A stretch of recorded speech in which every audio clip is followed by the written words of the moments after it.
तो कहानी शुरू होती है आदिलाबाद के एक जंगल से, जहां पर गोंड नाम की एक कम्युनिटी रहती थी। यहाँ पर इनके बीच में कुछ ब्रिटिश के रूलर्स आते हैं और ये वो वक्त होता है जब ईस्ट इंडिया कंपनी का और ब्रिटिशर्स का इंडिया के ऊपर राज चलता था। और ये लोग उन्हीं में से होते हैं। यहाँ एक छोटी बच्ची बहुत अच्छा सा गाना गाती है, जो गाना एक ब्रिटिश ऑफिसर की वाइफ को बहुत अच्छा लगता है, और वो इसके बाद थोड़े से पैसे दे करके उस बच्ची को जबरदस्ती अपने साथ लेकर के जा रही होती है। ये देख करके उसकी माँ को बुरा लगता है और वो उसका पीछा करती है, और इस पर उन्हीं का एक गार्ड उस औरत को मारने वाला होता है कि तभी वो जो ब्रिटिश का ऑफिसर होता है वो ये बोलता है कि बुलेट बहुत ही ज्यादा इंपॉर्टेंट है और वह ऐसे इंडियन के ऊपर फायर करेंगे तो वेस्ट हो जाएगी। और इसके बाद उस लेडी को एक बहुत बड़ी लकड़ी से मार दिया जाता है और वो लोग वहां से निकल जाते हैं और कोई भी कुछ भी नहीं कर पाता है।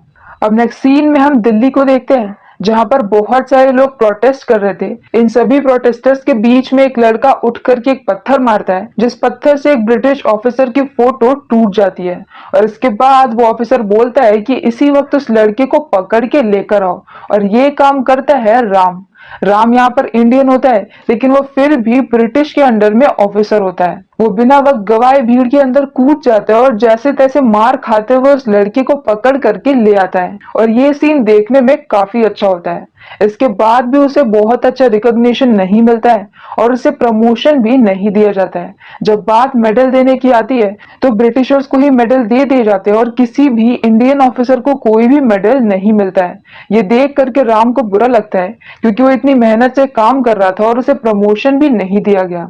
और अब नेक्स्ट सीन में हम यहाँ पर एक आदमी को देखते हैं जो कि नवाब की तरफ से आया होता है। वो यहाँ पर बताता है कि जिस लड़की को वो लोग कुछ दिन पहले लेकर के आए हैं वो गोंड कम्युनिटी की है, और वहां के लोग काफी ज्यादा एक साथ रहने वाले होते हैं, और अगर उनमें से कोई एक भी बिछड़ जाए तो वो उसे ढूंढते हुए कहीं भी आ सकते हैं। और इसीलिए इस वक्त जो गोंड कम्युनिटी का हेड है, जिसका नाम होता है भीम, वो उसी बच्ची को लेने के लिए दिल्ली आ रहा है। लेकिन इतना सुनने के बाद भी वो ब्रिटिशर्स उस आदमी की बात नहीं मानते हैं और उस बच्ची को वापस नहीं करते हैं। अब नेक्स्ट सीन में हम यहाँ पर जंगल में भीम को देखते हैं, जो कि यहाँ पर खुद चारा बन करके बैठा होता है और भेड़िए का वेट कर रहा होता है। पर अब यहाँ पर भेड़िए की जगह शेर आ जाता है, पर फिर भी भीम उसे जैसे तैसे हरा देता है और उसे जाल से बांध देता है, और एंड में उसे बेहोश करके पकड़ लेता है। भीम बहुत ही ज्यादा पावरफुल होता है, लेकिन वो आम तौर पर काफी शांत रहता है, और इसीलिए भीम को पूरी मूवी में पानी से दिखाया गया है कि उसकी पावर पानी की पावर की तरह है, और दूसरी तरफ राम की पावर आग की तरह दिखाई गई है। यहाँ पर भीम दिल्ली के शहर तक पहुंच चुका होता है, और यहाँ पर वो एक मुस्लिम फैमिली के साथ एक मुस्लिम आदमी बन करके रह रहा होता है, और इस फैमिली को पता होता है कि भीम यहाँ पर किसी को छुड़ाने आया है। यह उस फैमिली की एक बाइक को ठीक करने वाली गैरेज होती है, जहां पर एक दिन एक ब्रिटिशर आता है। वो बाइक को स्टार्ट नहीं कर पाता और भीम उसकी जगह बाइक को शुरू कर देता है, और ये देख करके उसे गुस्सा आती है क्योंकि उसकी गर्लफ्रेंड हंसने लगती है, और इस बात को लेकर के वो भीम की बेमतलब में बहुत पिटाई करता है, पर फिर भी भीम अपना गुस्सा शांत रखता है।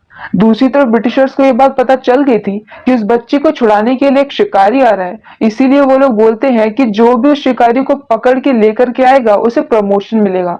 और राम को इसी पल का इंतजार होता है। वो कहता है कि उसे जिंदा चाहिए या फिर मुर्दा, तो वहां पर उसी ऑफिसर की वाइफ बोलती है कि अगर वो जिंदा लेकर आए तो प्रमोशन मिलेगा, और अगर मुर्दा लेकर आए तो पैसे मिलेंगे। और अब यहाँ से राम उसी शिकारी के पीछे लग जाता है, पर उसे उस शिकारी की शक्ल या फिर नाम कुछ भी पता नहीं होता है। और अब नेक्स्ट सीन में हम यहाँ पर भीम को देखते हैं, जो कि उसी जगह के सामने खड़ा होता है जिस पैलेस के अंदर उस बच्ची को रखा गया होता है। यहाँ सामने वो देखता है जेनी को, जो कि दूसरों की कंपैरेटिवली काफी ज्यादा हम्बल होती है, और वो दूसरे ब्रिटिशर्स की तरह नहीं होती है।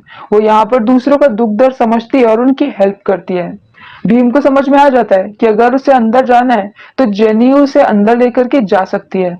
नेक्स्ट सीन में हम राम को देखते हैं, जो कि ऐसे ही किसी आजादी से रिलेटेड भाषण को सुनने के लिए आया होता है, क्योंकि उसे पता होता है कि जब वो इन लोगों के बीच में रहेगा तभी उसे शिकारी के बारे में पता चलेगा। यहाँ पर वो बोलता है कि उन्हें ब्रिटिश ऑफिसर को मार देना चाहिए। ये सुन करके वहां पर लच्छू उसके पास में आता है, जो कि भीम का भाई होता है। वो कहता है कि अगर वो ब्रिटिश ऑफिसर को मार सकता है तो फिर वो उसे किसी से मिलवाना चाहता है, और यहाँ से वो उसे भीम से मिलवाने लेकर के जाने लगता है। पर यहाँ पर रास्ते में पुलिस उन्हें रोक लेती है, तो राम चुपके से अपना बैच उसे दिखाता है और उसे आगे जाने के लिए बोलता है। यहाँ पर वो ऑफिसर गलती से राम को सैल्यूट कर देता है और ये देखते ही लच्छू समझ जाता है कि वो भी ब्रिटिश के साथ में है। इसके बाद लच्छू वहां से भागता है और राम उसका पीछा करता है, पर लच्छू जैसे तैसे वहां से बच करके निकल जाता है। अब यहाँ पर राम जिस पुल के ऊपर खड़ा होता है, उसी पुल के नीचे नदी के पास में भीम होता है। यहाँ पुल के नीचे से एक तेल का टैंकर जा रहा होता है, जिसमें से तेल लीक होने की वजह से वो अपनी पटरी पर से उतर जाता है और नीचे गिर जाता है। नीचे पानी में एक बच्चा होता है जिसके चारों तरफ अब आग होती है। यहाँ पर राम भीम को देखता है और भीम राम को देखता है। राम उसे इशारों इशारों में ऐसे इशारे करता है जो कि भीम समझ भी जाता है, जबकि आज तक वो कभी भी राम से मिला भी नहीं था। और इसके बाद राम और भीम बाइक और घोड़े और रस्सी की हेल्प से बहुत ही ज्यादा अनरियलिस्टिक तरीके से उस बच्चे को बचा लेते हैं और यहीं से इन दोनों की दोस्ती हो जाती है। यहाँ पर जैसे एक गाने में लड़की पट जाती है, वैसे ही एक ही गाने में इन दोनों की फ्रेंडशिप भी बहुत ज्यादा स्ट्रांग हो जाती है और दोनों ही एक दूसरे को भाई की तरह मानने लगते हैं। दूसरी तरफ राम यहाँ पर लच्छू का स्केच बना करके हर किसी से लच्छू के बारे में पूछ रहा होता है, पर उसे अभी तक कुछ भी पता नहीं चलता है और अभी तक भीम ने भी राम के पास उस स्केच को नहीं देखा होता है। ऐसे ही राम और भीम एक बार बाइक से जा रहे होते हैं कि तभी वहां पर भीम जेनी को देखता है। राम समझ जाता है कि भीम को जेनी से बात करनी है, तो वो उसकी कार के सामने जाकर के कुछ कीलें डाल देता है और जैसे ही जेनी अपनी कार लेकर के उनके ऊपर से गुजरती है, उसका टायर पंचर हो जाता है। अब राम यहाँ पर इंग्लिश में जेनी से कहता है कि अगर वो चाहे तो फिर भीम उसे अपनी बाइक पे ड्रॉप कर देगा। इसके बाद भीम जेनी को लेकर के बाजार में जाता है, जहाँ पर जेनी बाद में उसे एक कार्ड देती है और उसे अपने घर में हो रही एक पार्टी में इनवाइट करती है। भीम और राम यहाँ पर पार्टी में सूटेड बूटेड होकर के पहुंच जाते हैं, जहां पर एक सॉन्ग होता है और इस सॉन्ग में मुझे गाना तो बिल्कुल भी अच्छा नहीं लगा, लेकिन यहाँ पर जूनियर एनटीआर और रामचरण का डांस एक नंबर था। गाने के बाद जनी भीम को लेकर के जाती है चाय पिलाने के लिए, जहां पर खाना खाने के बहाने भीम इधर उधर ढूंढता है और अब उसे फाइनली वो बच्ची दिख जाती है। बच्ची इसी वक्त उसके साथ जाना चाहती है क्योंकि वो काफी ज्यादा घबरा गई थी और उन लोगों ने उसे एक जाल में बंद करके रखा होता है, पर इस वक्त वो उसे वहां से नहीं छुड़ा सकता, तो वो बच करके वहां से निकल जाता है। दूसरी तरफ राम को भी यहाँ पर ढूंढते ढूंढते फाइनली लच्छू मिल जाता है और वो उसे पकड़ लेता है और उसे बहुत मारता है। यहाँ जब वो उसे मार करके थोड़ी देर के लिए बाहर जाता है, तो लच्छू यहाँ पर अपने पास में एक सांप को पकड़ लेता है और इस बार राम जैसे ही अंदर आता है, वो उसके ऊपर सांप को छोड़ देता है। सांप उसे काट लेता है और अब 1 घंटे में राम की डेथ हो जाएगी। यहाँ पर अब वो लच्छू को छोड़ देता है और उसने लच्छू के पास में एक ऐसा धागा देखा होता है जो कि लच्छू ने पहन करके रखा होता है। राम यहाँ पर मरते हुए हालत में भीम के पास में जाता है और भीम जल्दी से उसे जड़ी बूटी बना करके पिला देता है, जिसकी वजह से राम की हालत भी सुधरने लगती है। पर अब वो यहाँ पर उसी धागे को भीम के पास भी देख लेता है जो कि उसने लच्छू के पास देखा होता है और वो समझ जाता है कि भीम ही लच्छू का भाई है और भीम ही वो शिकारी है। यहाँ राम की हालत खराब होती है तो भीम उसे उसके घर पे छोड़ करके निकल जाता है उस बच्ची को बचाने के लिए, क्योंकि आज वहां पैलेस में एक बहुत बड़ा फंक्शन होने वाला है जिसकी वजह से वो लोग आज अंदर जा सकते हैं।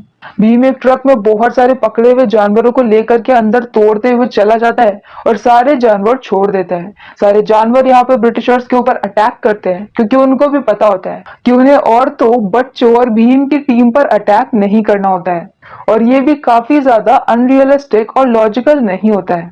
यहाँ पर अब भीम उस बच्चे के पास पहुंच ही गया होता है कि तभी वहां पर पीछे से राम आता है जो कि अब काफी हद तक ठीक हो गया था। यहाँ पर राम और भीम के बीच में एक बहुत लंबी फाइट होती है जिसमें एंड में उसी बच्ची को गन पॉइंट पर ले लिया जाता है और अब भीम के पास और कोई भी चारा नहीं होता है तो वो सरेंडर कर देता है।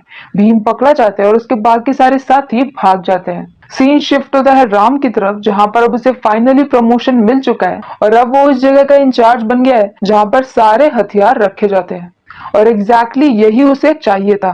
अब सीन शिफ्ट होता है फ्लैशबैक में, जहां पर हम देखते हैं कि राम के पिता भी पहले ब्रिटिश के अंडर में ही काम करते थे और वो भी एक सिपाही थे, पर एक दिन वो देखते हैं कि वही ब्रिटिश ऑफिसर जो कि आज यहाँ पर दिल्ली में बैठा हुआ है, उस वक्त वो उनके बटालियन का हेड होता है और वो एक गांव के सरपंच को जानबूझ के मार देता है। ये देख करके राम के पिता को अच्छा नहीं लगता है और वो अपनी जॉब को छोड़ देते हैं।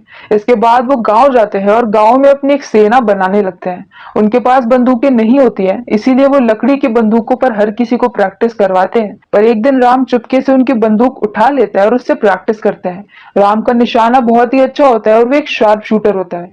वो बहुत दूर से और बहुत सही निशाना लगा लेता है। ये देख करके उसके पिता बहुत ही खुश होते हैं कि तभी वहां पर बहुत सारे ब्रिटिश के ऑफिसर अटैक कर देते हैं। राम के पिता अपने पूरे गांव वालों को बचाने के लिए कुर्बान हो जाते हैं और सभी लोग भाग जाते हैं, लेकिन राम के पिता की डेथ हो जाती है और जो लास्ट गोली उन्हें लगती है वो राम ने ही मारी होती है, क्योंकि राम के पिता ने अपनी पूरी बॉडी पर बम को लगा लिया था और वो जानबूझकर ब्रिटिशर्स के सामने चले गए थे ताकि पीछे से राम उन्हें शूट करे और बॉम्ब वहीं पर ब्लास्ट हो जाए, क्योंकि अब उनके पास सिर्फ एक ही बुलेट बची होती है। राम ऐसा ही करता है और इसके बाद वो अपने पूरे गांव वालों से वादा करता है कि वो यहाँ पर हर किसी को बंदूकें दिला के रहेगा ताकि वो लोग ब्रिटिशर्स का सामना कर सके, और इसी इरादे से वो दिल्ली आया होता है। और इतने वक्त से वो यहाँ पर पुलिस के अंडर में काम भी इसीलिए कर रहा होता है कि उसे एक दिन ऐसा प्रमोशन मिल जाए कि वो ऐसे ही किसी जगह का इंचार्ज बन जाए जहां से वो सारी बंदूकें ले जा करके अपने गांव वालों को दे सके। और फाइनली आज ये हो गया होता है। सीन प्रेजेंट टाइम में शिफ्ट होता है जहां पर भीम को कोड़े पड़ने वाले थे और ये कोड़े मारने वाला राम होता है। राम को अच्छा नहीं लग रहा था और ब्रिटिश के ऑफिसर ने कहा था कि जब तक भीम अपने घुटने नहीं टेकेगा तब तक उसे कोड़े मारने पड़ेंगे। राम कोशिश करता है कि वो चेन को खींच करके भीम के पैर नीचे कर दे, और भीम का हौसला बहुत ज्यादा होता है और वो इतने सारे कोड़े खाने के बाद भी खड़ा रहता है। इनफैक्ट वो एक गाना गाता है जिसके बाद वहां पर जितनी भी आम जनता होती है उन सब के अंदर भी जोश आ जाता है और वो लोग भीम को बचाने की कोशिश करते हैं। भीम को पकड़ के दोबारा से जेल में डाल दिया जाता है और अब फाइनली राम को गिल्ट फील होता है। वो इस बात को लेटर में लिख करके अपनी गर्लफ्रेंड सीता को भी बताता है, जो कि वही उसके कबीले में ही होती है और उसका इंतजार कर रही होती है। सीता को ये लेटर भी मिल जाता है जिसे पढ़ करके वो भी परेशान हो जाती है। इस मूवी में आलिया भट्ट का रोल बिल्कुल उतना ही है जितने कि लेस के पैकेट में चिप्स होते हैं। अब यहाँ पर क्योंकि भीम कोड़े खाने के बाद भी झुका नहीं होता है तो ब्रिटिश का ऑफिसर बोल देता है कि अब उसे फांसी दे दी जाएगी। अब फाइनली यहाँ पर राम को भीम को बचाने का मन होता है क्योंकि उसने देख लिया था कि बंदूकें ना होते हुए भी सिर्फ भीम के गाने में ही इतना असर था कि सारी जनता में वहां पर जोश आ गया था। इसीलिए वो ब्रिटिश के ऑफिसर से बोल देता है कि उन्हें भीम को नदी के किनारे ही फांसी देनी चाहिए, और वो भी उसी बच्ची के सामने जिसे कि बचाने के लिए वो यहाँ पर आया था, और उसे मारने के बाद नदी में ही बहा देंगे। उस ऑफिसर को भी ये प्लान बिल्कुल सही लगता है और अब रात में जाकर के राम हर बंदूक में से गोलियां निकाल देता है ताकि सभी ऑफिसर के पास बंदूकें तो हो लेकिन उसमें बुलेट्स नहीं हो। अगली सुबह जब राम अपनी कार में उसी बच्ची को लेकर के जा रहा होता है तब पीछे से कार में वही ऑफिसर भी आ रहा होता है, जिसे कि राम के ऊपर शक हो जाता है। यहाँ पर वो ऑफिसर ये भी नोटिस कर लेता है कि राम ने जानबूझकर एक पेड़ को काफी हद तक काट दिया है, और अब राम जैसे ही उस पेड़ के आगे निकलता है वो पेड़ को गिरा देता है, पर वो ऑफिसर बच जाता है। और इसके बाद यहाँ पर फाइटिंग शुरू हो जाती है। राम यहाँ पर हर किसी को मारता है और उस बच्ची को भागने देता है। दूसरी तरफ उसने भीम के पास में अपने एक दोस्त के हेल्प से ब्लेड भिजवा दी थी, जिसकी वजह से वो यहाँ पर अपनी रस्सियों को काट लेता है और भीम भी फाइट करने लगता है, और वो फाइनली राम को पीट करके उस बच्ची को लेकर के निकल जाता है। भीम को ये बात नहीं पता होती है कि उसे छुड़ाने वाला राम ही है, उसे तो राम के ऊपर गुस्सा आ रहा होता है। अब सीन यहीं पर कट हो जाता है और नेक्स्ट सीन में हम राम को देखते हैं जो कि काफी महीने बीत गए होते हैं जिसकी वजह से उसकी दाढ़ी बहुत ज्यादा उग गई होती है, और इस वक्त वो भी उसी जेल में होता है जहां पर कभी भीम था। यहाँ पर राम अपनी लगातार प्रैक्टिस कर रहा होता है और अपनी बॉडी लगातार बनाते जा रहा होता है। दूसरी तरफ भीम यहाँ पर भागते भागते हाथरस तक पहुंच जाता है और ऐसे वो एक सराय में बैठा होता है कि तभी वहां पर हर तरफ ब्रिटिशर उसकी तलाश कर रहे होते हैं, और पता नहीं कहां से उन्हें भीम की फोटो भी मिल गई होती है। ऐसे ही वो ढूंढते ढूंढते उसे उसी सराय में आ जाते हैं जहां पर उस वक्त सीता होती है। सीता यहाँ पर राम से मिलने के लिए जा रही होती है, पर यहाँ पर वो ब्रिटिशर्स को ये बोल देती है कि यहाँ पर सभी लोग बहुत ज्यादा बीमार हैं और उन्हें छुआछूत की बीमारी है। ये सुन करके सारे ऑफिसर वहां से भाग जाते हैं और वो इस तरह से भीम को बचा लेती है। इसके लिए भीम उसे थैंक यू बोलता है और बाद में उसे ये पता चलता है कि वो यहाँ पर राम से मिलने के लिए जा रही है। अब यहाँ पर सीता उसे राम की सारी कहानी बताती है कि राम का रियल प्लान आजादी है। ये सुन करके भीम को बहुत पछतावा होता है और अब उसे समझ में आता है कि वो यहाँ पर आज जिंदा है क्योंकि राम ने उसकी हेल्प की थी। अब इसके बाद यहाँ पर भीम दोबारा से दिल्ली जाता है और जेनी से मिलता है। जेनी उसे उस महल का मैप दे देती है जिसकी हेल्प से वो जा करके फाइनली राम को छुड़ा लेता है। राम और भीम वहां पे सबसे फाइटिंग करके बहुत ही अनरियलिस्टिक तरीके से निकल जाते हैं और वहां से निकल करके जंगल में भागते हैं। जंगल में राम यहाँ पर श्री राम का गेटअप ले लेता है क्योंकि उसके पास इतना वक्त होता है और इसके बाद वो यहाँ पर धनुष से हर किसी को मारना शुरू करता है। उसके तरकश में तीर खत्म ही नहीं होते हैं और वो लगातार सबको मारता रहता है और वो तीर उसे कहाँ से मिले ये बात कोई नहीं जानता। और अब फाइनल सीन में एक बार फिर से राम अपने घोड़े पर और भीम एक बाइक पर बैठ करके उसे ब्रिटिश ऑफिसर की तरफ को बढ़ जाते हैं जहां पर उन्हें जा करके वो सारी बंदूकें चुरानी होती है। यहाँ पर भी एक अमेजिंग सा फाइट सीन होता है जिसके एंड में उसी ब्रिटिशर की वाइफ की भी डेथ हो जाती है और फाइनली भीम यहाँ पर उसी ब्रिटिश ऑफिसर को भी मार देता है। और अब राम और भीम यहाँ पर ट्रक में सारी की सारी बंदूकें ले करके निकल जाते हैं और फाइनल सीन में फाइनली राम सीता से मिल जाते हैं और भीम के साथ भी उसकी फ्रेंडशिप पहले जैसी हो जाती है और इसी हैप्पी एंडिंग पे ये मूवी यहीं पर खत्म हो जाती है। पर्सनली मूवी देखने में अच्छी थी लेकिन आपको फिजिक्स को साइड में रखना पड़ेगा और काफी सारी जगह पे लॉजिक को भी। तो अगर आपको हमारा एक्सप्लेन पसंद आया हो तो प्लीज हमारी वीडियो को लाइक करें, शेयर करें और हमारे चैनल को सब्सक्राइब करें। तो मिलते हैं नेक्स्ट वीडियो के साथ। Bye bye.